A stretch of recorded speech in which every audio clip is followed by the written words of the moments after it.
აფხაზეთის ავტონომიური რესპუბლიკის მთავრობას ახალი თავმჯდომარე ჰყავს. უმაღლესი საბჭოს დეპუტატებმა დღეს ხმათა უმრავლესობით მთავრობის თავმჯდომარის პოსტზე ლევან მგალობლიშვილი დაამტკიცეს. თავმჯდომარესთან ერთად აფხაზეთის ავტონომიური რესპუბლიკის უმაღლესი საბჭოს დეპუტატები მის მიერ წარდგენილ მინისტრთა კაბინეტსაც ნდობას უცხადებენ. ლევან მგალობლიშვილი მე-9 და მე-10 მოწვევის პარლამენტის წევრი გახლდათ. აქვს როგორც იურიდიული, ასევე ეკონომიკური განათლება. არის ქალაქ სოხუმიდან.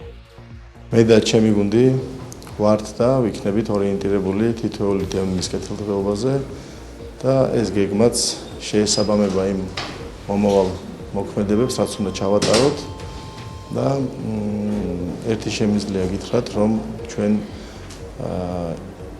ის პროცესი, რასაც ქვია, ეს იქნება სპორტული მიმართულება, ჯანდაცვის კუთხით მიმართულება, სოციალური კუთხით თუ სხვადასხვა მიმართულებები გადაეხედება ყველას და რა თქმა უნდა გაუმჯობესდება. შედგა უმაღლესი საბჭოს პლენარული სხდომა, რომელმაც ძალიან დეტალურად და მე ვიტყოდი კრიტიკულადაც შეაფასა, განიხილას სამთავრობო პროგრამა, რომელიც ბატონმა ლევანმა წარმოადგინა.